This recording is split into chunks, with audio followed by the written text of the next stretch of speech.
Bismillahirrahmanirrahim. Assalamualaikum warahmatullahi wabarakatuh. Innal hamdalillah nahmaduhu wa nasta'inuhu wa nastaghfiruh wa na'udzu billahi min shururi anfusina wa min sayyiati a'malina. May yahdihillahu fala mudilla lahu wa may yudlil fala hadiya lahu. Asyhadu an la ilaha illallah wahdahu la syarika lahu wa ashhadu anna Muhammadan abduhu wa rasuluh sallallahu alaihi wa ala alihi wa man sara ala nahjihi wa tamassaka bi sunnatihi ila yaumiddin wa salaman tasliman katsira. Ya ayyuhalladzina amanu taqullaha haqqa tuqatih wa la tamutunna illa wa antum muslimun. Ya ayyuhan nasu taqu rabbakumul ladzi khalaqakum min nafsin wahidah wa khalaqa minha zawjaha wa batha minhuma rijalan katsiran wa nisaa'a wattaqullaha alladzi tasaaluna bihi wal arham innallaha kana 'alaikum raqiba. Ya ayyuhalladzina amanu taqullaha wa qulu qawlan sadida yuslih lakum a'malakum wa yaghfir lakum dzunubakum wa may yuti'illaha wa rasulahu faqad faza fawzan 'azima. Amma ba'd. Alhamdulillah, puji syukur hanya milik Allah Subhanahu wa taala. Allah Subhanahu wa taala senantiasa mencurahkan nikmat kepada seluruh makhluknya dan itu tidak pernah terhenti walaupun hanya sekejap mata. Salawat beriringkan salam kepada Nabi kita tercinta, yakni Nabi Muhammad sallallahu alaihi wasallam. Ikhwani fiddin wa akhwati fillah, a'adakumullah. Alhamdulillah, di malam ini 28 Rajab 1447 Hijriah, 16 Januari 2026 Masehi. Alhamdulillah, kita berjumpa kembali di Masjid Ubay bin Ka'ab radhiyallahu anhu. Di ini waktu luang, alhamdulillah Allah mudahkan kita untuk melangkahkan kaki ke rumah Allah Subhanahu wa taala dalam rangka beribadah kepada Allah Subhanahu wa taala sebaik-baik amalan, yakni salat fardu maghrib berjamaah. Alhamdulillah, ini adalah merupakan nikmat yang besar dari Allah Subhanahu wa taala di antara nikmat-nikmat yang lainnya. Kemudian menjelang Isya nanti kita bersabar sejenak untuk mempelajari agama Allah Subhanahu wa taala, untuk mendengarkan ayat Allah Subhanahu wa taala dan hadis-hadis Nabi sallallahu alaihi wasallam. Dan pembahasan kita setiap pekan pertama dan ketiga yaitu memetik faedah dari buku mulia dengan manhaj salaf. Alhamdulillah, kita telah selesaikan 10 bab dalam buku ini dan di malam ini kita masuk ke bab yang baru, yakni bab yang ke-11, masa depan Islam berada pada manhaj salaf. Masa depan Islam berada pada manhaj salaf. Sebelum kita lanjutkan, karena mungkin sebagian kita di pertemuan sebelumnya itu mungkin tidak hadir, maka kita akan mengulang kembali poin-poin penting ya. Poin-poin penting di bab yang ke-10.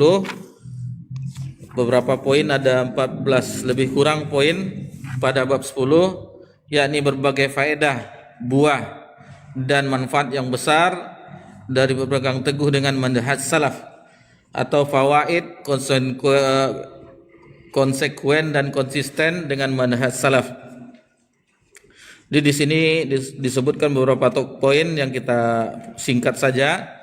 Yang pertama, berusaha memberikan hidayah, petunjuk berupa ilmu dan hujjah. Ini kita sudah mengetahui ilmu itu firman Allah dan hadis Nabi kepada manusia dan berusaha membentuk sosok seorang muslim yang sejati. Poin yang pertama. Poin yang kedua, berusaha menegakkan syariat Islam di tengah-tengah masyarakat. Jadi ini bukan untuk diri kita dan keluarga, tapi berusaha juga untuk lingkungan kita, masyarakat kita, di lingkungan tetangga. Ini diusahakan menegakkan syariat tersebut. Kemudian yang ketiga, menegakkan hujah terhadap manusia. Jadi dengan menjelaskan Islam itu dengan sempurna, bahwasanya Islam itu bukan hanya milik kelompok tertentu, milik hizbi tertentu, milik ormas tertentu, enggak. Islam ini agama Allah Subhanahu wa taala yang sempurna.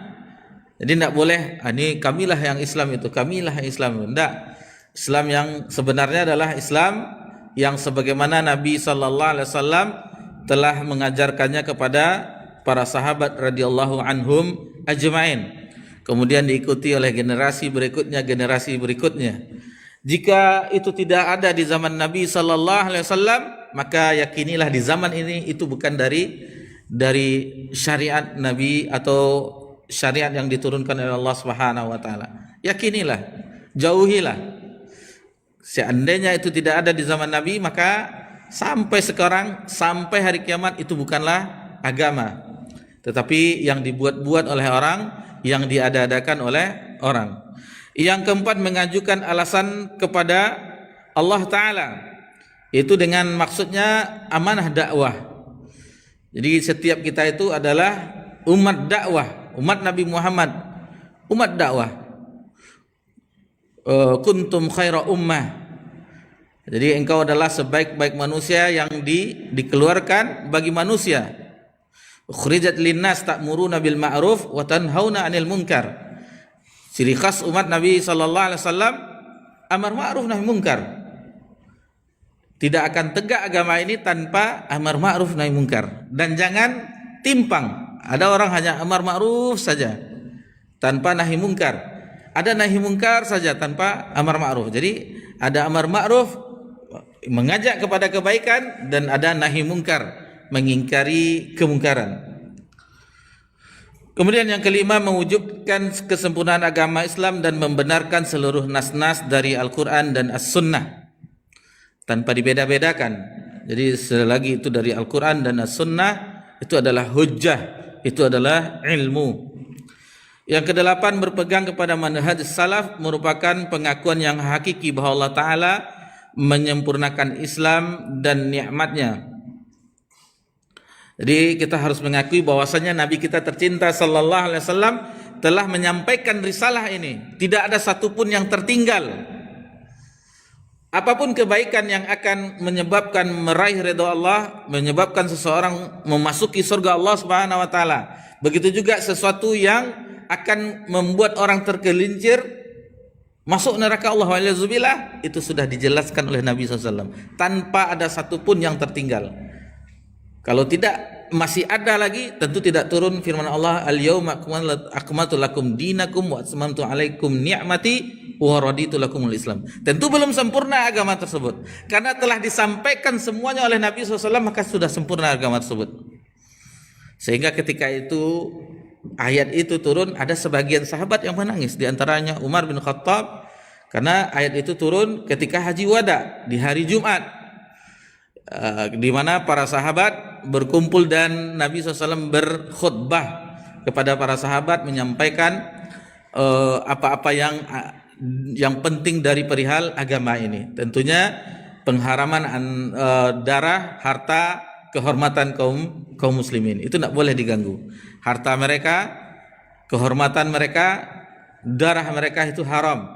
Sebagaimana haramnya hari itu, maksudnya hari ketika itu yaitu di musim haji, dan haramnya bulan itu yaitu bulan Zulhijjah, dan haramnya negeri itu yaitu Mekah.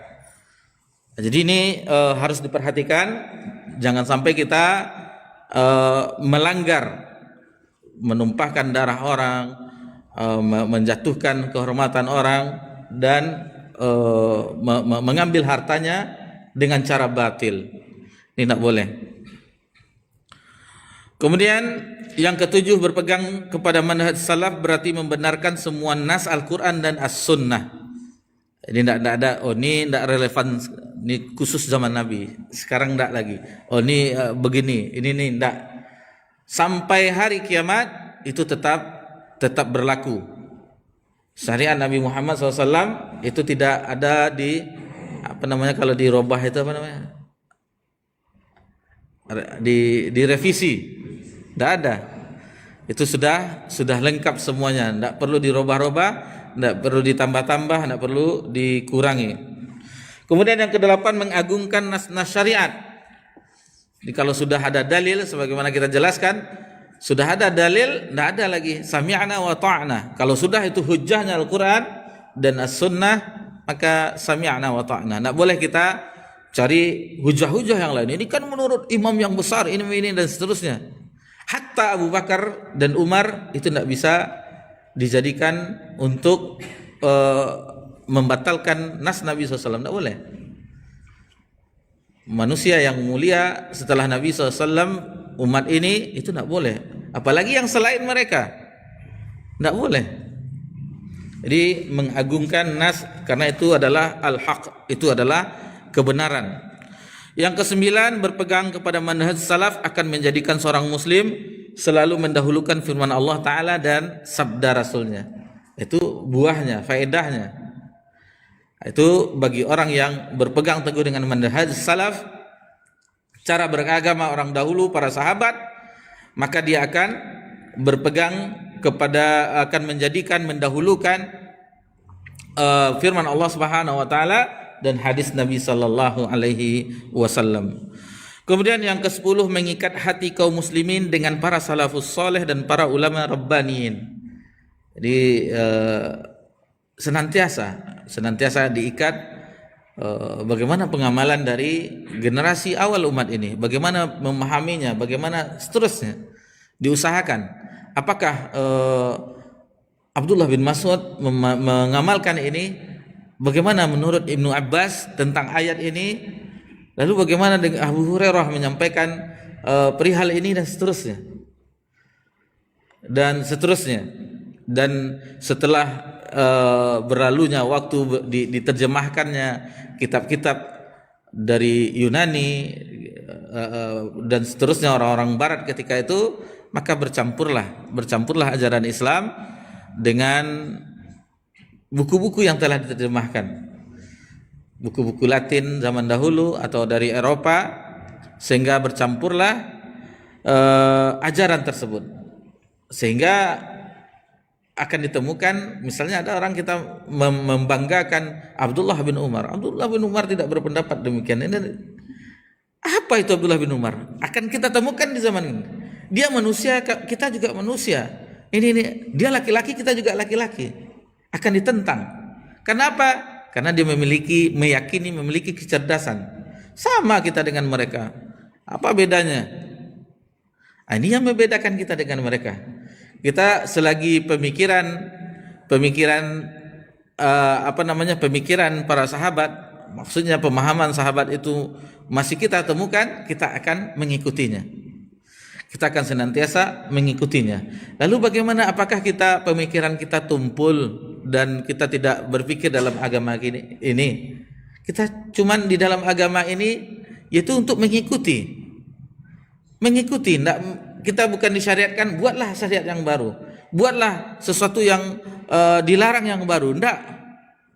Kita hanya mempelajari kebenaran yang untuk diikuti, kesalahan untuk ditinggalkan, sudah selesai.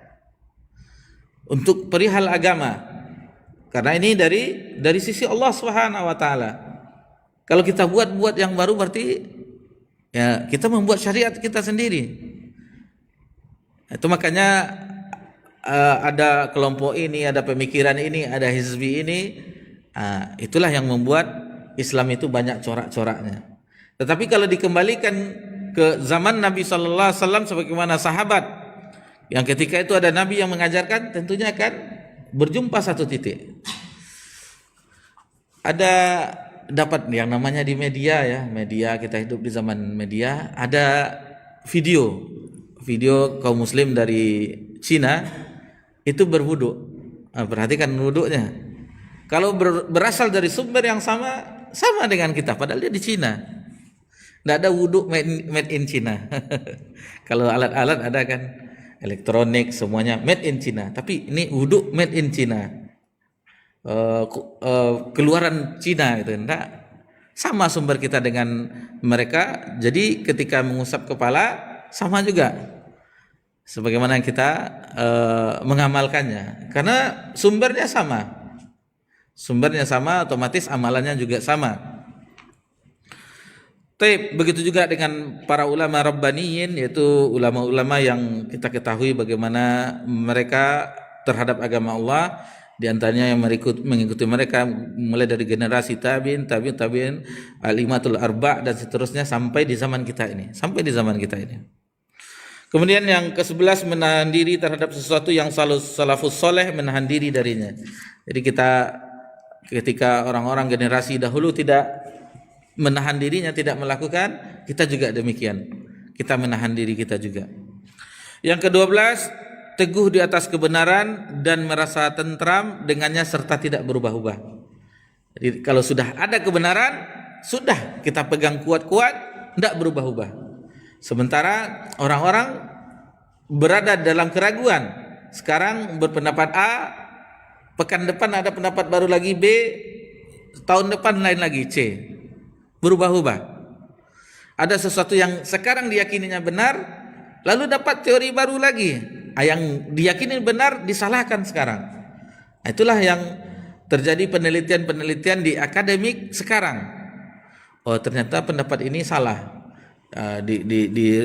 Dilakukan penelitian lagi, pemikiran mereka.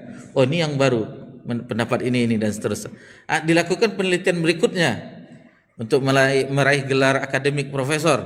Oh, ternyata salah, ini yang benar. Begitu terus. Pemikiran-pemikiran. Standarnya, kalau kita sudah jelas manhaj salaf, standar pemikirannya adalah para generasi salafus saleh. Jadi kalau kita jadikan standar sekarang, standar siapa? Apakah hanya orang yang di akademik bergelar profesor saja, atau kampus ini saja, atau yang seterusnya, atau tamatan yang ini saja, misalnya sekarang yang agak-agak meruncing juga, tamatan Madinah saja, atau tamatan Yaman saja, dan seterusnya. Akan agak meruncing juga antara tamatan Madinah dan tamatan Yaman. Seandainya itu sama sumbernya, maka tidak ada sebenarnya pertentangan. Adapun masalah yang kecil-kecil itu biasa, senggol-senggol sedikit itu biasa. Yang namanya manusia tentunya tidak akan lepas dari hal yang demikian. Jadi sikap yang berubah-ubah itu adalah kebiasaan orang-orang hizbiyah, kelompok-kelompok sempalan di dalam agama Islam. Dan ini sangat banyak, sangat marak di zaman kita sekarang ini. Yang ke-13, menyatukan barisan kaum muslimin, persatuan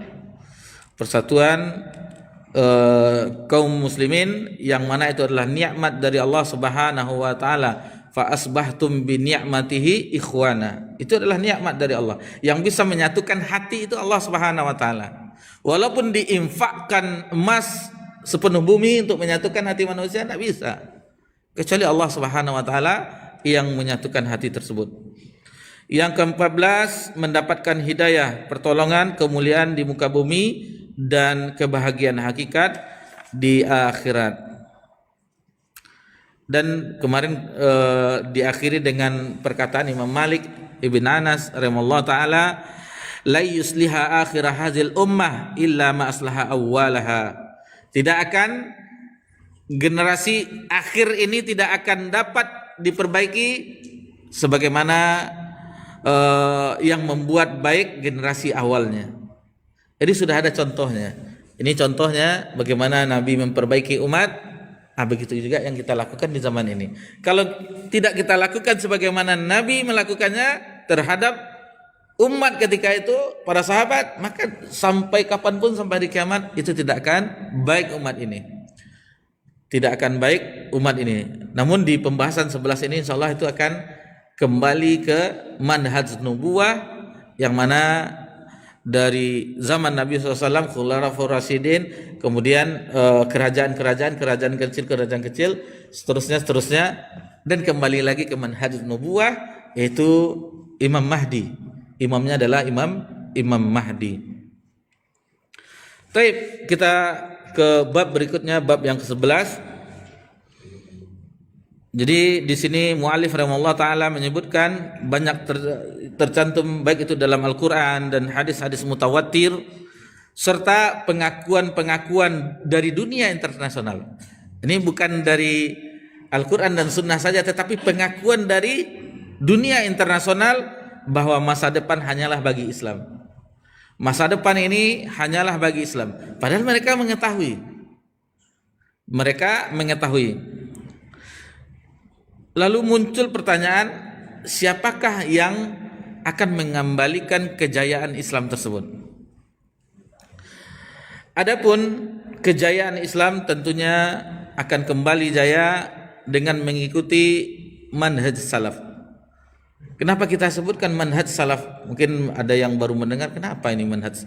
Itu metode, manhaj itu metode, cara beragama, cara kita dalam beragama sebagaimana generasi dahulu yang dibina oleh Nabi sallallahu alaihi wasallam. Demikian. Nabi yang hadir ketika itu, ketika ayat turun, Nabi beritahukan kepada para sahabat. Ketika para sahabat keliru, Nabi yang meluruskannya. Pemahamannya mereka keliru, tidak demikian yang menurut kalian sangka, kata Nabi SAW. Diluruskan oleh Nabi SAW. Diluruskan oleh Nabi sallallahu alaihi wasallam. Di antaranya di sini firman Allah Subhanahu wa taala, Allah Subhanahu wa taala berfirman dalam surah At-Taubah ayat 32 33, yuriduna ayutfi'u nurallah bi afwahihim. Mereka hendak memadamkan cahaya agama Allah dengan mulut. Ini maksudnya ucapan-ucapan mereka. Wa ya'ballahu illa ayyutimma nurahu walau karihal kafirun. Tetapi Allah menolaknya, malah berkehendak menyempurnakan cahayanya walaupun orang-orang kafir tidak menyukainya atau membencinya. Huwallazi arsala rasulahu bil huda wa dinil haqq liyuzhirahu 'alad dini kullih walau karihal musyrikun. Dialah Allah yang telah mengutus rasulnya dengan petunjuk, yaitu dengan Al-Quran dan agama yang benar untuk diunggulkan atas segala agama walaupun orang-orang musyrik tidak menyukainya. Kemudian hadis dari Nu'man bin Bashir radhiyallahu anhu, jadi beliau menceritakan, ini kalau kita mempelajari hadis itu, kalau kita hayati seolah-olah kita membayangkan bagaimana di zaman Nabi SAW. Ketika Nabi dan sahabat berjalan di suatu kebun, ketika Nabi safar, terbayang bagi kita kehidupan dahulu padang pasirnya. Itu salah satu yang kita rasakan ketika mempelajari hadis Nabi sallallahu alaihi wasallam. Di sini Nu'man bin Bashir radhiyallahu anhu menceritakan ketika di zaman Nabi sallallahu alaihi wasallam, apa kata beliau? Kami sedang duduk-duduk di masjid. Jadi dan Bashir adalah orang yang selalu menahan lisan. Jadi disebutkan di sini. Lalu datanglah Abu Sa'labah Al-Kushani dan berkata, wahai Bashir bin Sa'ad, apakah engkau hafal satu hadis dari Rasulullah sallallahu alaihi wasallam tentang kepemimpinan? Maka Hudzaifah berkata, aku hafal khutbah beliau. Maka Abu Sa'labah pun duduk. Lalu Hudzaifah berkata, Rasulullah SAW bersabda. Ini bunyi khutbah yang dihafal oleh Hudzaifah ibnul Yaman. Takunun nubuwwata fikum masyaallahu an takun. Kalian berada di bawah naungan zaman nubuwah hingga batas waktu yang dikehendaki oleh Allah. Tsumma yarfa'uha idza syaa yarfa'aha. Kemudian Allah mencabutnya pada saat yang telah dikehendakinya. Tsumma takunu khilafatun ala minhajin nubuwah fatakunu masyaallahu an takun. Kemudian akan berdiri khilafah yang berjalan di atas manhaj nubuwah dan akan bertahan sampai batas waktu yang telah dikehendaki Allah. Ada satu pendapat bahwasanya bukan pendapat, riwayat yang lain itu 40 tahun. 40 tahun mulai dari Abu Bakar 2,5 tahun ditambah Umar sekitar berapa? 12 apa 10 tahun. Kemudian Utsman, kemudian Ali bin Abi Thalib. Ada tersisa sekian bulan dan itu kata sebagian ulama katanya itu adalah Hasan bin Ali. Hasan bin Ali, yang mana ketika itu ada dua kepemimpinan, Hasan bin Ali, dan di Syam ada Muawiyah. Namun ketika itu Hasan memberikan kepemimpinannya kepada Muawiyah ketika itu. Tsumma yarfa'uha idza sya'allahu yarfa'ha. Kemudian begitu juga Allah mencabutnya pada saat yang telah dikehendaki oleh Allah Subhanahu wa taala. Tsumma takunu mulkan 'adan fayakunu ma sya'allahu ayyakun. Kemudian akan berdiri kerajaan turun temurun dan akan bertahan sampai batas waktu yang telah dikehendaki oleh Allah. Jadi yang Khulafaur Rasyidin yang di atas manhaj nubuwah setelah 40 tahun Hijriah, setelah itu baru ke kerajaan Bani Umayyah, Bani Abbasiyah, dan seterusnya. Di Bani Umayyah, raja pertama di dalam Islam adalah Muawiyah bin Abi Sufyan. Itu raja yang pertama, yang awalnya dipanggil dengan Abu Bakar, dipanggil dengan Khalifatur Rasul, pengganti Rasul. Khalifatur Rasul panggilannya. Lalu ketika Abu Bakar akan wafat, beliau sakit, lalu kata beliau, ini penunjukan langsung bahwasanya yang menggantikan beliau adalah Umar. Jadi Abu Bakar yang menunjuk langsung. Dan ketika itu Umar ndak kurang apa bahasa kita ya, kurang pede ya, ndak mau dipanggil dengan Khalifatur Rasul. Maka muncullah panggilan ketika itu yang pertama kali dengan panggilan Amirul Mukminin, pemimpin orang-orang yang beriman. Tsumma yarfa'uha idza syaa'a yarfa'aha. Begitu juga setelah kerajaan itu kemudian Allah mencabutnya pada saat yang telah dikehendakinya. Tsumma takunu mulkan jabariyah. Disebutkan di sini kemudian akan berdiri kerajaan diktator yang jabariyah dan akan bertahan. Begitu juga fatakunu masyaallahu an takun. Maka akan kerajaan yang diktator itu akan bertahan sampai batas waktu yang telah dikehendaki Allah.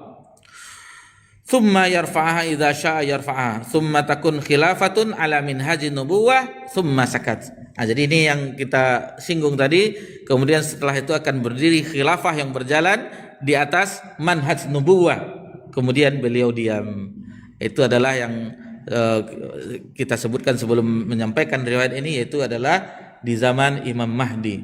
Di zaman Imam Mahdi. Riwayat yang lain dari Tamim Ad-Dari radhiyallahu anhu, ia berkata Rasulullah SAW bersabda, "Sabi'alughanna hadzal amru ma balagal lailu wan nahar." Sungguh agama Islam ini akan sampai ke seluruh pelosok bumi yang dilalui malam dan siang. Ini kabar dari Nabi SAW bahwasanya Islam ini akan menyeluruh ke seluruh pelosok. Wala rukullahu baita madarin wala wabarin ila adakhalahu Allahu hadzal din. Kata Nabi sallallahu alaihi wasallam, Allah tidak akan membiarkan rumah di seluruh kota dan pelosok desa kecuali Allah akan memasukkan agama ini. Jadi akan bi'izni aziz, kata Nabi sallallahu alaihi wasallam, dengan memuliakan yang mulia, au bidzulli dzalil, dan merendahkan yang hina. Idzan yu'izzullahu bihil Islam. Maksudnya adalah yakni Allah akan memuliakannya dengan Islam. Wa dhullan yudhillu bihil kufur, dan menghinakannya dengan kekufuran. Jadi dimuliakan dengan Islam, dihinakan dengan kekufuran. Kemudian Tamim berkata, aku telah mengetahui hal itu terjadi pada keluargaku. Bukti nyata di zaman Tamim Ad-Dari bahwasanya di keluarganya ada yang siapa yang masuk Islam di antara mereka mendapatkan kebaikan, kemuliaan, dan kekuatan. Sedangkan bagi yang menolaknya, bagi yang kafir, mereka mendapatkan kehinaan, kekerdilan, dan kelemahan.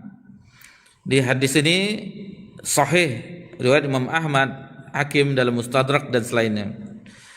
Jadi hadis-hadis adalah penafsiran dari ayat di atas. Dua hadis tadi yang kita sebutkan, riwayat tersebut adalah penafsiran dari surah At-Taubah ayat 32 33 yang pertama kali kita sebutkan tadi.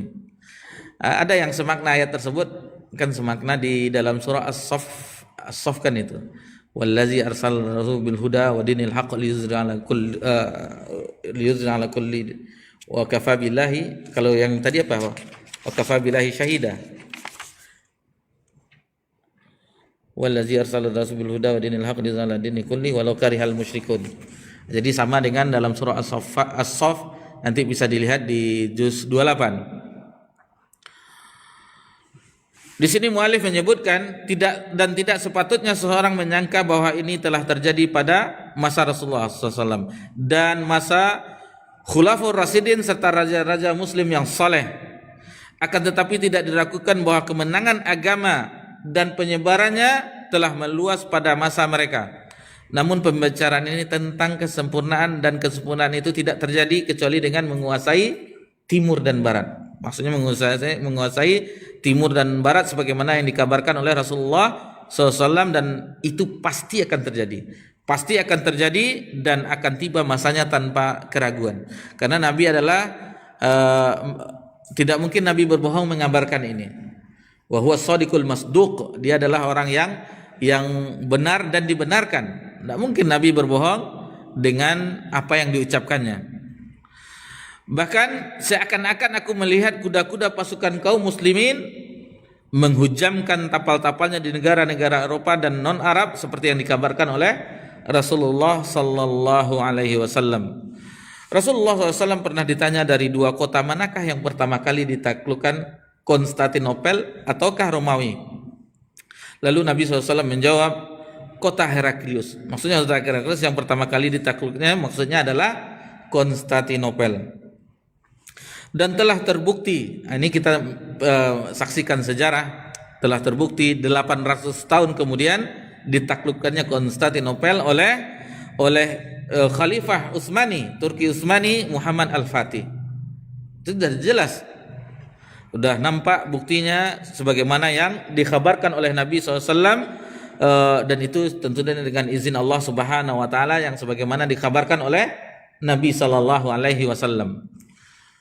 Kemudian riwayat dari Abu Hurairah ini terdapat dalam Sahih Muslim, dan penulis membawakannya tanpa teks Arabnya, hanya terjemahan saja di sini. Dari Abu Hurairah bahwasanya Rasulullah SAW bersabda, pernahkah kalian mendengar tentang sebuah kota sebagian darinya dari daratan sementara sebagian lainnya berada di lautan? Lalu para sahabat mereka menjawab, kami pernah mendengarnya wahai Rasulullah. Beliau bersabda, tidak akan tegak hari kiamat sebelum 70.000 dari keturunan Bani Ishaq menyerangnya. Ketika mereka mendatanginya maka mereka turun. Mereka tidak berperang dengan senjata, tidak pula melemparkan satu panah pun. Mereka mengucapkan La ilaha illallah wallahu akbar. Jadi tanpa peperangan, sementara penduduk mereka sudah mengucapkan La ilaha illallah wallahu akbar. Maka salah satu bagian di laut jatuh ke tangan kaum muslimin. Kemudian kelompok yang kedua juga mengucapkan La ilaha illallah wallahu akbar. Maka sisi kota yang lain juga jatuh. Kemudian kelompok ketiga juga mengucapkan La ilaha illallah wallahu akbar. Maka dibukakanlah kota itu bagi mereka. Lalu mereka memasukinya dan mendapatkan ghanimah, harta rampasan yang banyak. Dan ketika mereka sedang membagi-bagikannya, tiba-tiba terdengar suara lantang, Dajjal keluar, maka mereka pun meninggalkan semuanya dan kembali. Itu zamannya nanti. Di zaman-zaman mendekati hari kiamat. Sebenarnya kita dekat dengan hari kiamat. Ada tanda-tanda kecil, ada tanda-tanda besar, kemudian ada tanda-tanda yang telah berlalu, yang terjadi dan terus terjadi dan yang akan terjadi. Adapun yang telah terjadi diantaranya yaitu dengan diutusnya Nabi SAW, kemudian dibelahnya bulan, sebagaimana yang telah terjadi di zaman Nabi SAW, tanda-tandanya, dan yang sedang terjadi yang sekarang ini, dan terus terjadi dia, sebagaimana diantaranya wanita yang berpakaian seolah-olah telanjang, kemudian dihalalkannya alat-alat musik, khamar, zina dan seterusnya, dan terjadi di zaman kita, dan itu terus terjadi, dan nanti ada yang belum terjadi dan itu pasti terjadi. Tanda-tanda kiamat besar, asyratus sa'ah. Kalau di hadis Jibril, diantara tanda-tandanya yaitu seorang budak melahirkan tuannya. Kemudian apalagi seseorang yang berpakaian tanpa pakaian, tanpa alas kaki. Orang-orang yang dahulu miskin, bahasa kitanya istilahnya, yang dulu orang-orang yang penggembala kambing, lalu mendirikan bangunan yang tinggi, tatanawalu fil bunyan, bangunan-bangunan yang tinggi. Kalau kita lihat di zaman sekarang, lihatlah dahulu Arab yang konon ya, yang kita ketahui konon, seperti seperti menceritakan dongeng konon. Yang dahulu Arab itu tidak dipandang, hanya gurun pasir, tidak ada yang tumbuh di situ dan seterusnya. Yang tumbuh hanya kurma, kemudian tumbuh-tumbuhan padang pasir dan seterusnya. Tapi nanti akan megah bangunannya, tinggi bangunannya. Itu mereka berjaya, dan dimulai dari kalau kita lihat dari Raja Faisal, dimulai dengan ditemukannya ladang minyak. Baru kesininya nampaklah sebagaimana Arab. Begitu juga semua Arab, Uni Emirat Arab dan seterusnya. Dan kita mengetahui bagaimana mewahnya kehidupan Dubai. Nah, kita belum pernah ke Dubai. Bagi yang pernah transit ke Dubai atau melihat di media, bagaimana mobil-mobil mewah yang tidak mungkin kita miliki, mereka biasa saja di situ. Yang harganya miliaran-miliaran, bagi mereka biasa. Dan adapun asyratus saah itu diantaranya di tanda kiamat besar, tanpa deretannya, yaitu dengan adanya Dajjal, turunnya Nabi Isa alaihissalam, kemudian ada Ya'juj dan Ma'juj, kemudian ada Dababah yang berbicara, kemudian ada Dukhon, terbitnya matahari dari barat dan seterusnya. Itu ada di dalam riwayat, ada disebutkan 10, di riwayat yang lain ada versi lainnya. Azan dulu. Baik, kita dengarkan kumandang azan. Insyaallah setelah itu kita lanjutkan. Insyaallah.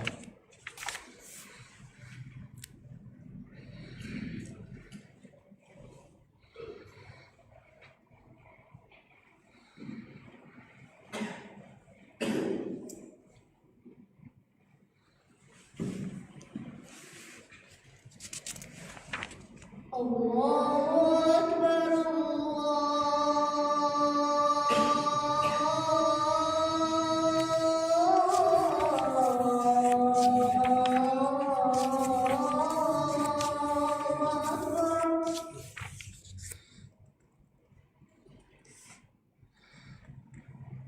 Allahu Akbar.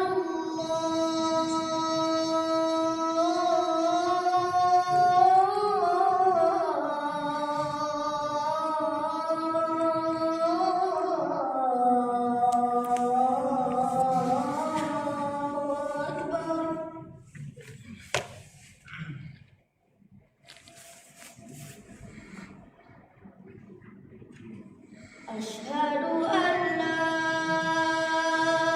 ilaha illallah.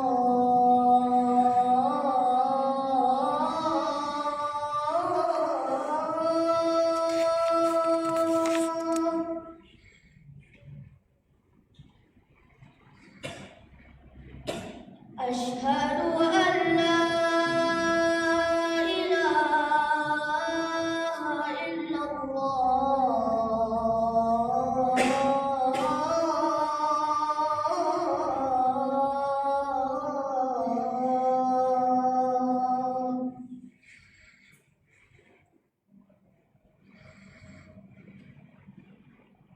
Asyhadu anna Muhammadar Rasulullah.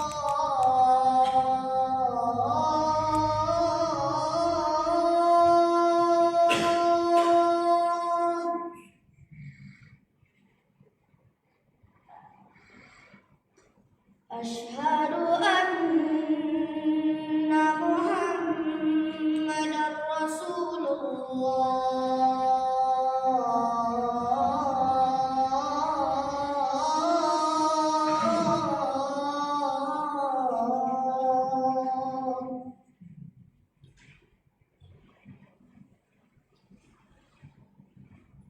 Hayya 'alas salah.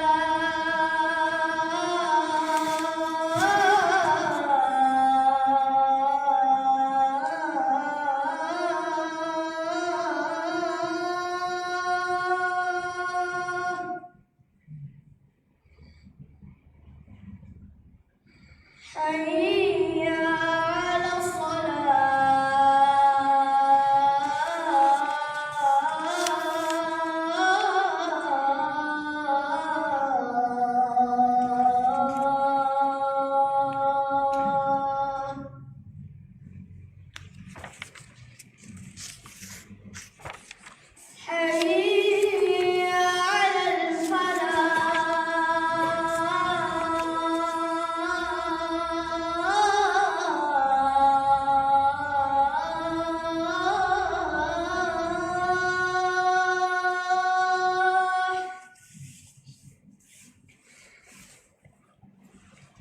حي على الفلاح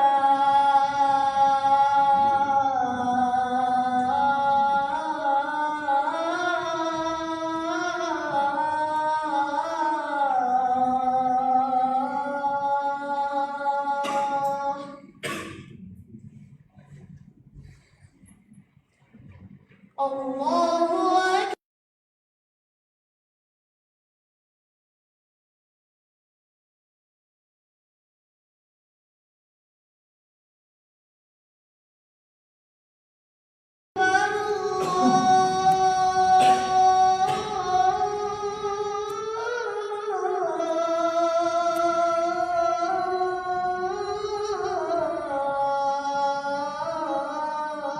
الله أكبر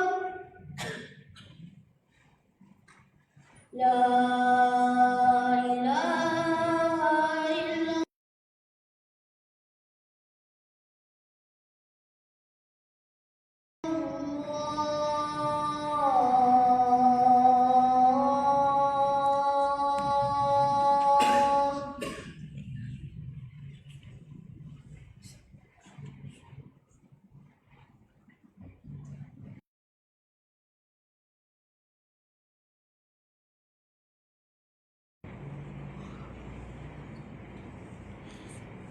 Alhamdulillah wassalatu wassalamu ala Rasulillah ma ba'd. Taib. Kemudian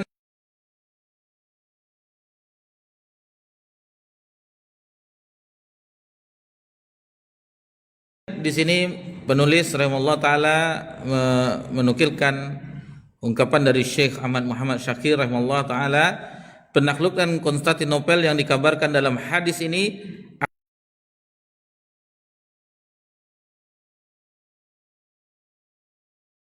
akan terjadi dalam waktu dekat atau jauh, hanya Allah yang mengetahuinya, dan itu adalah kemenangan yang benar. Jadi itu kemenangan yang benar yang dikabarkan oleh Nabi ketika umat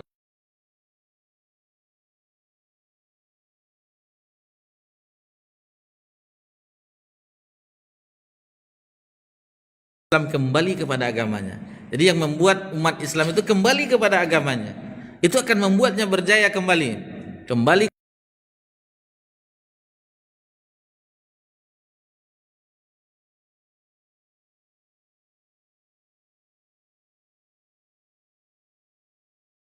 kepada agamanya. Adapun sekarang katanya mereka berpaling dari agama tersebut. Jadi kita hidup di zaman yang banyak manusia berpaling dengan Islam tersebut.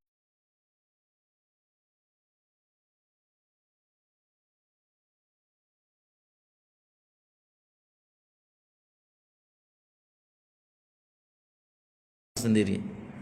Lihatlah, perhatikan umat Islam. Apa beda umat Islam dengan umat-umat yang sekarang?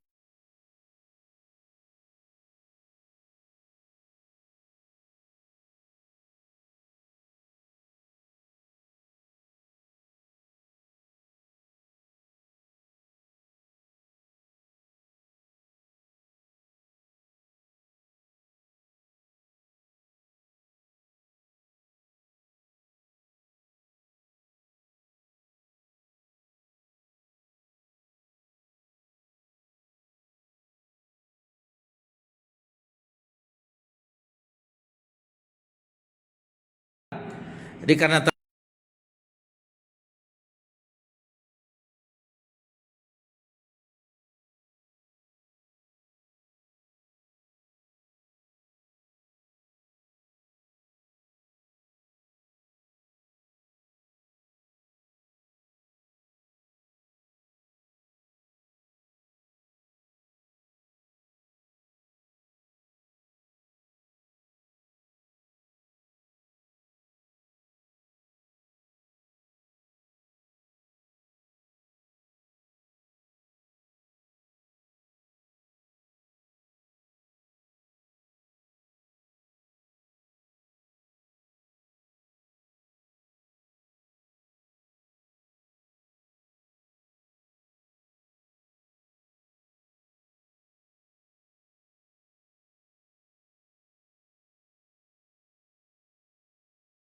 pintu semakin murah tiketnya. Dari 2 juta lebih sampai ke 150.000. Bagaimana nih Ustaz? Kan banyak kajian yang lain yang gratis kan ada. Nah, sudah terjadi bagaimana lagi? Mungkin yang selera mengaji seperti itu, ya seperti itulah. Mungkin di antara kita yang hadir tidak mau. Ada yang mau beli tiket 2.700.000 untuk kajian. Nah, mungkin yang ada kelebihan harta tidak masalah. Yang gratis saja tidak mau orang. Kajian di Masjid Ubay bin Ka'ab, gratis. La haula wala quwata illa billah. Jadi fenomena-fenomena itu membuat ragu, membuat bingung dan seterusnya.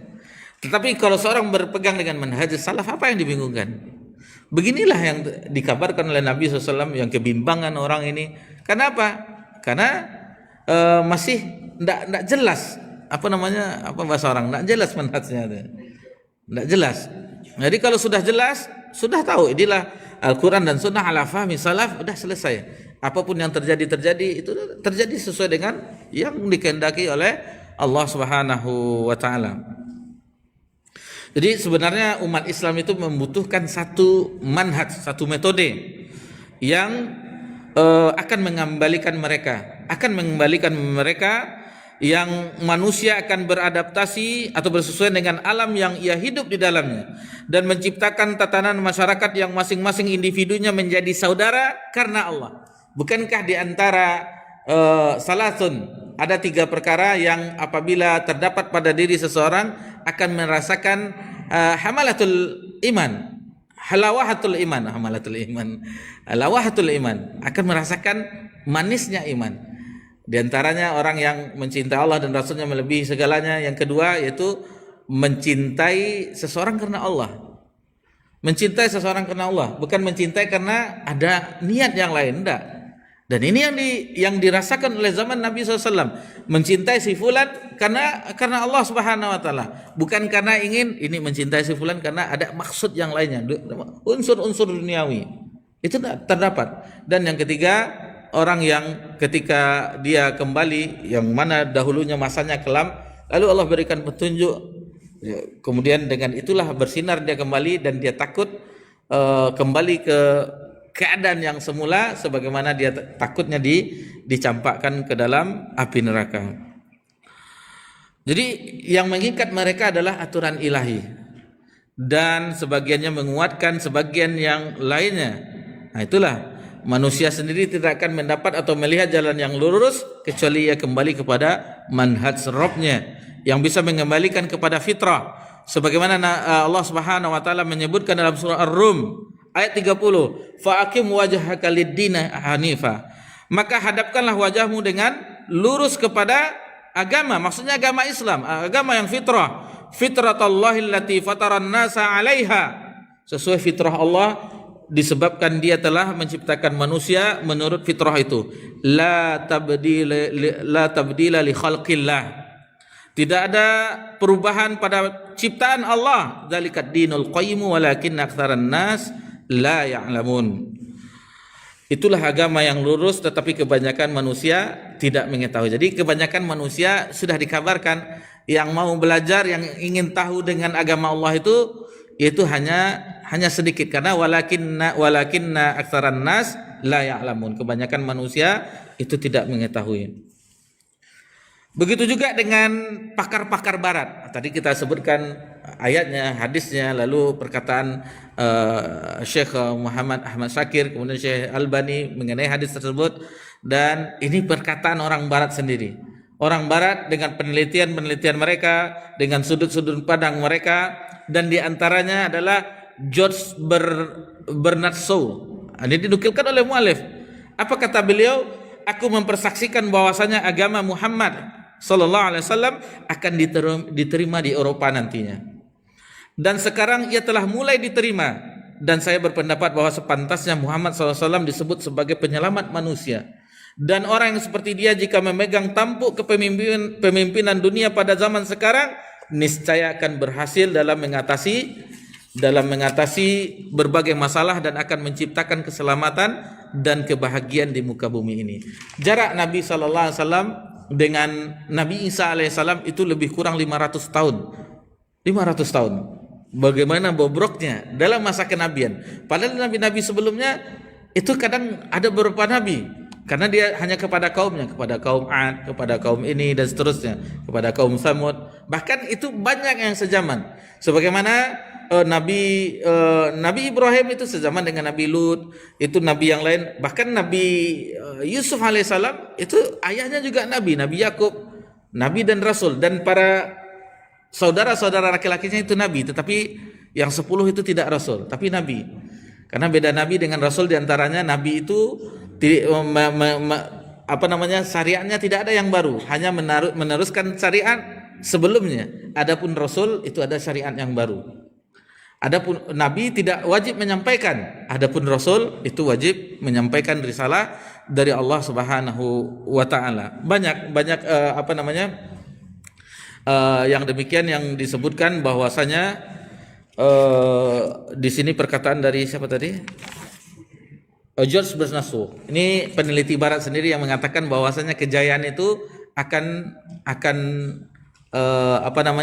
berada di tangan kaum muslimin. Maksudnya bukan kaum muslimin, agama Islam.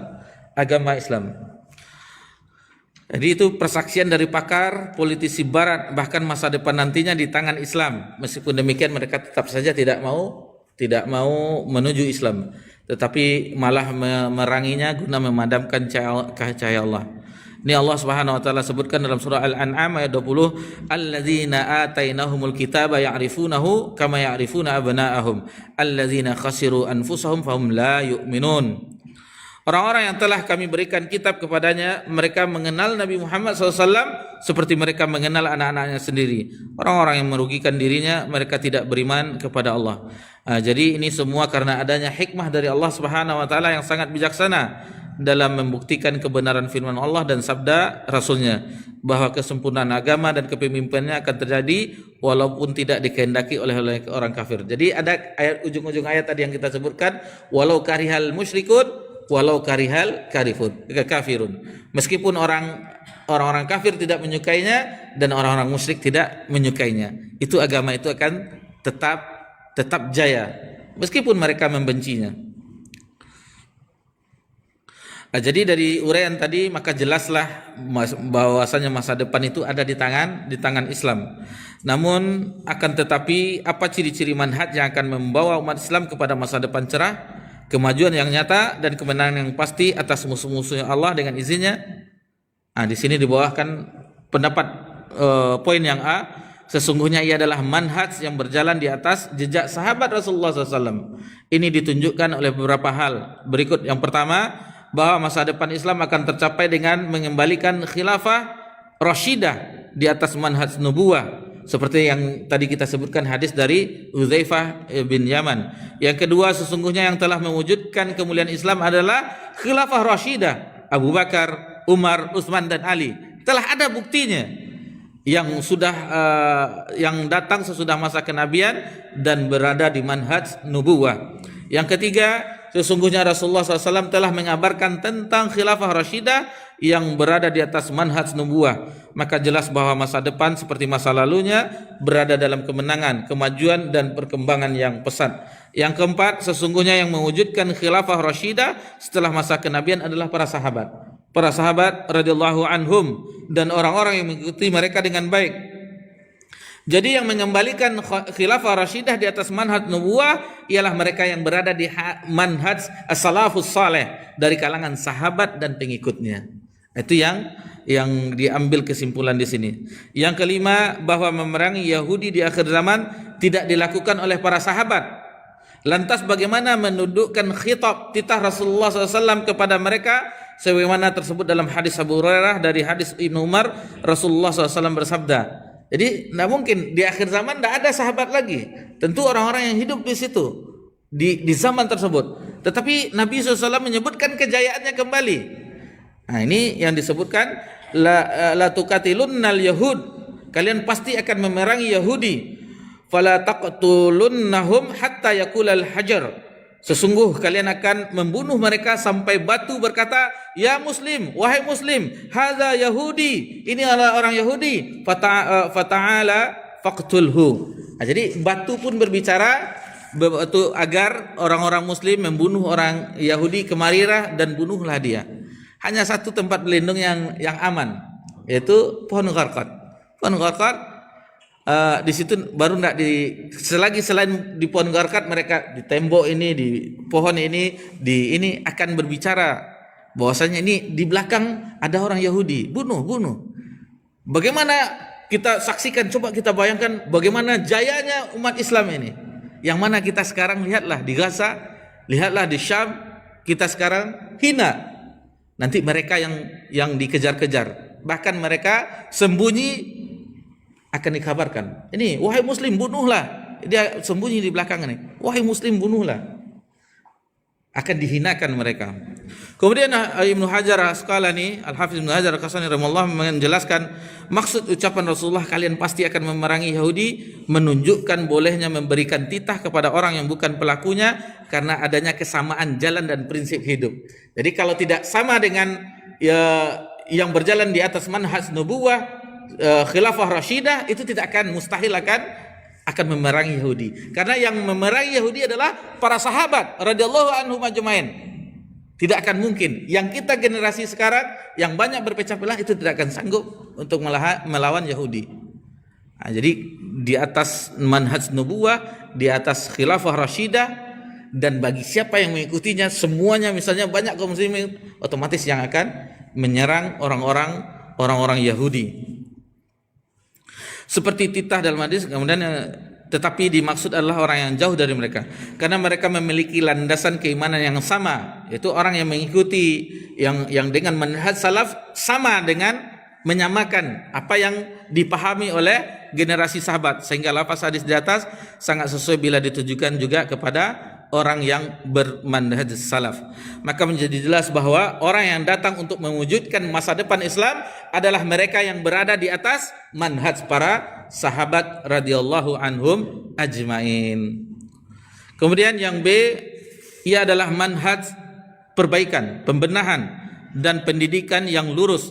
Hal ini ditujukan kepada oleh beberapa hal. Pertama, bahwa manhaj sahabat yang telah mewujudkan khilafah yang lurus dan bersih setelah masa kenabian adalah manhaj yang mendidik dan memperbaiki.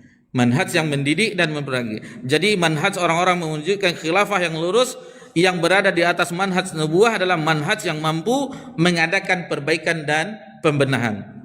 Itu diantaranya. Karena selain untuk yang tadi kita sebutkan di poin A, yang poin B ini yaitu mengadakan perbaikan dan pendidikan.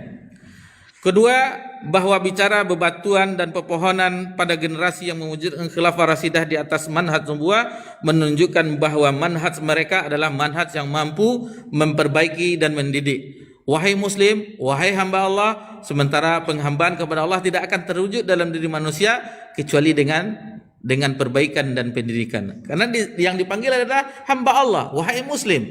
Tentunya yang mendapatkan hal demikian yaitu orang-orang yang menjadi hamba Allah dan menjadi muslim. Tentunya itu bisa digapai dengan pendidikan dan perbaikan. Rasulullah SAW bersabda, la taqumus sa'atu hatta yuqatilul muslimul yahud. Kata Nabi SAW, kiamat tidak akan terjadi hingga umat Islam memerangi Yahudi. Sudah ada dikhabarkan oleh Nabi SAW. Fayaqtuluhumul muslimuna hatta yakhbi'al yahudiyyu min wara'il hajar wasyajar. Umat Islam akan membunuhi mereka hingga seorang Yahudi bersembunyi di balik batu dan pohon. Fayaqulul hajaru awish syajar. Maka batu atau pohon berkata, ya muslim, wahai muslim, ya Abdullah, wahai hamba Allah. Perhatikan, bukankah hamba Allah itu orang yang bertauhid? Ini dia mengadakan perbaikan dan pendidikan. Panggilan di situ, ya muslim, ya Abdullah, wahai muslim, wahai hamba Allah, hadza yahudiyun khalfi. Ini ada Yahudi di belakangku. Fata'ala faqtulhu. Jadi kemari dan bunuhlah dia. Illa gharqad, kecuali pohon gharqad yang sebagaimana tadi kita sebutkan. Ini riwayatnya fa'innahu min syajaril yahud, karena ia pohon orang Yahud. Di hadis ini sahih ya, diriwayatkan oleh Bukhari dan Muslim dari Abu Hurairah. Kemudian yang ketiga, sesungguhnya kemenangan dan kejayaan Islam di muka bumi adalah buah dari usaha, dari perbaikan dan pendidikan. Sebagaimana Allah sebutkan di dalam Surah An-Nur ayat 55. Wa'adallahu alladhina amanu minkum wa 'amilus shalihat. Dan Allah telah berjanji kepada orang yang beriman di antara kalian dan mengerjakan amal-amal soleh. Itu janji Allah Subhanahu wa taala. Apa janjinya? Allah janjikan di ayat ini, la yastakhlifannahum fil ardi kama stakhlafal ladzina min qablihim. Bahwa dia sungguh-sungguh akan menjadikan mereka berkuasa di bumi sebagaimana dia telah menjadikan orang-orang sebelum mereka berkuasa. Wala yumakinanna lahum dinahumul ladzi irtada lahum wala yubadilannahum min ba'di khaufihim amna. Kemudian disebutkan dalam ayat ini, dan sungguh Allah akan meneguhkan bagi mereka agama yang telah diredhoinya untuk mereka, dan Allah menukar keadaan mereka sudah mereka berada dalam ketakutan menjadi aman sentosa. Ya'budunani. Ini dia resepnya yang disebutkan. Siapa yang mendapatkan hal yang demikian itu dengan mereka tetap menyembahku. Ya'budunani. Inilah tauhid. La yusyrikuna bi syai'a, dan tidak berbuat syirik terhadapku dengan sesuatu apapun. Wa man kafara ba'da dzalika faulaika humul fasikun. Dan barang siapa yang tetap kafir sesudah janji itu, maka mereka itulah orang-orang yang fasik, orang yang melanggar perintah Allah Subhanahu wa taala. Ini ayat ini janji bukti dari Allah Subhanahu wa taala, dan ini sudah terbukti dan tidak bisa menolak dengan hal ini. Jadi tidak mungkin didustakan janji Allah. Cuman bagaimana konsekuensinya tadi, yaitu dengan tetap mentauhidkan Allah dan tidak berbuat sekutu dengannya. Allah telah menyajikan kepada orang-orang di antara kamu yang beriman dan mengerjakan kebajikan, bahwa dia sungguh akan menjadikan mereka berkuasa di muka bumi. Itu penggalan ayatnya. Jadi khilafah adalah janji Allah bagi kelompok beriman pada setiap masa. Ia ketetapan dari sunnatullah dan tidak akan dilihat perubahan pada sunnatullah, dan sebagaimana dia telah menjadi orang-orang sebelum mereka berkuasa. Sementara permulaan khilafah dan sebagai tanda pemahamannya adalah, dan sungguh dia akan meneguhkan bagi mereka dengan agama yang telah diridhoi untuk mereka. Ini masih ada ya. Ini sedikit lagi, agak kita cepatkan. Karena untuk pembahasan kitab ini untuk semester ini ya, pakai semester juga. Ini karena insyaallah pertemuan selanjutnya kita akan membahas tentang Ramadan. Sesuatu yang mulia, tentunya kita sambut dengan mulia juga, dengan bekal ilmu. Tadi awalnya niatnya sudah memasuk pembahasan Ramadan, karena kita hanya 2 kali sebulan ya, pekan pertama dan ketiga. Jadi hanya sedikit waktunya. Rencananya tadi cuman sudah dibuat flyer info kajian, masih membahas ini. Nanti diurungkan dahulu. Jadi ini insya Allah kita bacakan sedikit lagi, dihentikan dulu sampai insya Allah ada kabar berikutnya setelah Idul Fitri.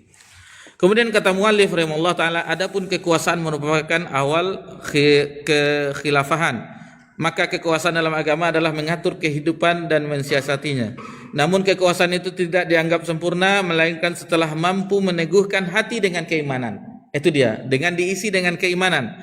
Jika nilai agama telah tertanam baik di dalam lubuk hati para dai dan menghiasi seluruh perilaku mereka, maka ketahuilah pada saat itu janji Allah sudah dekat. Adapun kekuasaan bisa dianggap sebagai tanda kekhilafahan, sebab kekhilafahan berfungsi sebagai media untuk memakmurkan bumi di atas manhaj Allah, memanfaatkan segala sesuatu yang dititipkan Allah kepadanya untuk meraih ridha Allah. Maka orang-orang mukmin ketika agama telah menguasai hati mereka sebelum tanah mereka akan memegang kendali negara penuh dengan kebaikan dan keadilan. Mereka akan tegar di hadapan syahwat yang tumbuh di muka bumi dan akan membawa manusia untuk mewujudkan manhaj Allah seperti yang diinginkan oleh Allah. Karena itu mereka menebarkan keamanan dan menumpas ketidakadilan, maka masyarakat mereka menjadi tempat yang aman, tenang dan tentram. Di sini tampaklah pengaruh tauhid dan beribadah hanya kepada Allah saja sebelum dan sesudah kekhilafan, dan kekuasaan dalam firman Allah sebagai faktor dari kekhilafan, kekuasaan dan keamanan. Mereka tetap beribadah kepadaku sebagaimana tadi kita sebutkan, dan tidak mempersekutukanku dengan sesuatu apapun. Itu intinya. Poinnya adalah tetap beribadah kepada Allah, mentauhidkan Allah dan tidak berbuat syirik dengan sesuatu apapun. Lantas apakah relasi ibadah kepada Allah dituntut setelah adanya khilafah atau kekuasaan? Jawabannya adalah merelasikan tauhid dan ibadah hanya kepada Allah saja merupakan faktor utama tegaknya khilafah dan kekuasaan. Ini bagaimana tegaknya khilafah dan kekuasaan sementara tauhid itu belum tumbuh di hati-hati setiap kaum muslimin. Masih ada khurafat-khurafat, masih ada tahayul-tahayul, masih ada yang kedukun, masih ada yang meramal-ramal, masih ada ke tempat-tempat keramat. Ini bagaimana akan tegaknya kejayaan tersebut? Kejayaan itu belum tauhid itu belum tertanam di dalam hati setiap kaum muslimin. Hanya sebagian segelintir yang Allah mudahkan. Mungkin ada yang hanya sebagian dan itu pun dibandingkan dengan mayoritas kaum muslimin tentu persentasenya sangat sedikit sekali.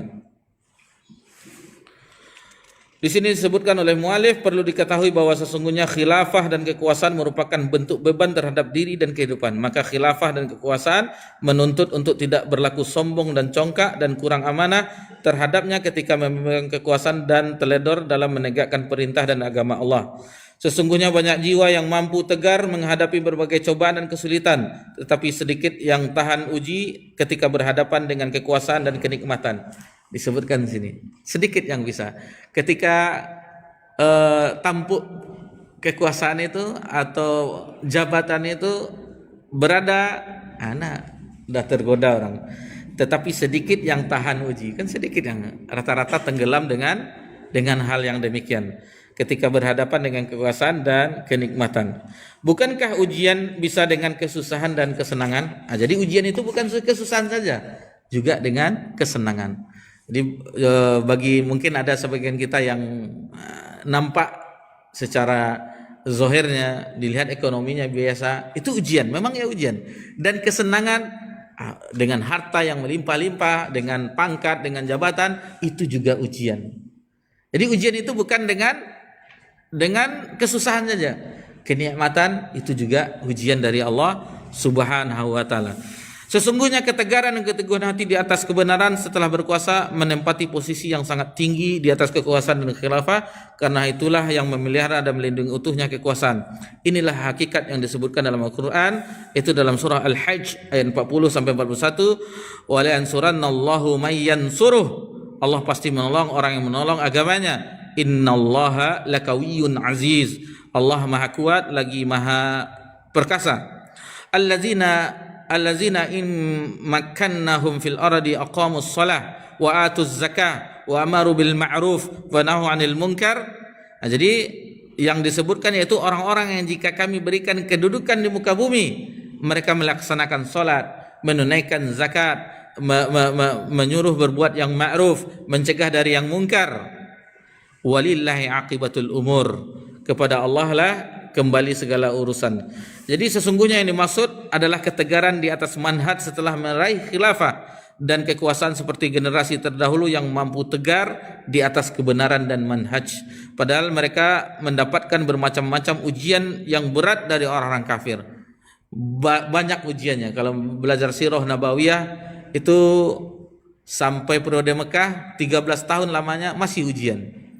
Hanya melakukan perlawanan itu di tahun kedua Hijriah, di bulan Ramadan. Di bulan Ramadan yaitu peristiwa perang Badar. Jadi 13 tahun di Mekah bersabar, semua cobaan, ujian, siksaan, hinaan dan seterusnya sudah dirasakan. Pemboikotan selama lebih kurang 2,5 tahun atau 3 tahun, tidak boleh bertransaksi dan seterusnya, itu sudah dilakukan. Sudah dirasakan. Lalu setelah hijrah 2 tahun setelahnya baru Allah berikan kemenangan. Janji Allah Subhanahu wa taala 15 tahun mereka bersabar dengan agama Allah, baru setelah itu Allah berikan kemenangan. Dengan demikian jelaslah bahwa tauhid dan ibadah hanya kepada Allah saja adalah faktor utama bagi terwujudnya khilafah dan kekuasaan. Jadi ada kelompok ya, Hizbut Tahrir itu khilafah, tetapi mereka tidak mengajarkan tauhid terhadap kelompoknya, hanya khilafah saja dengan bendera tauhidnya dan seterusnya. Bagaimana tauhid itu akan muncul, bagaimana khilafah itu akan muncul, tetapi perbaikan dan pendidikan itu tidak dilakukan. Tauhid itu tidak ditanamkan kepada setiap jiwa kaum muslimin.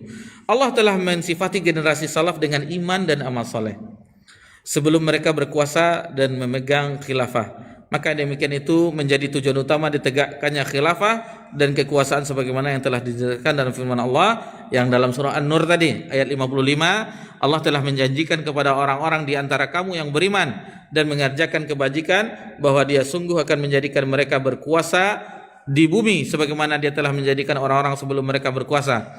Dan sungguh Dia akan meneguhkan bagi mereka dengan agama yang Dia redhoi, dan Dia benar-benar mengubah keadaan mereka setelah berada dalam ketakutan menjadi aman sentosa.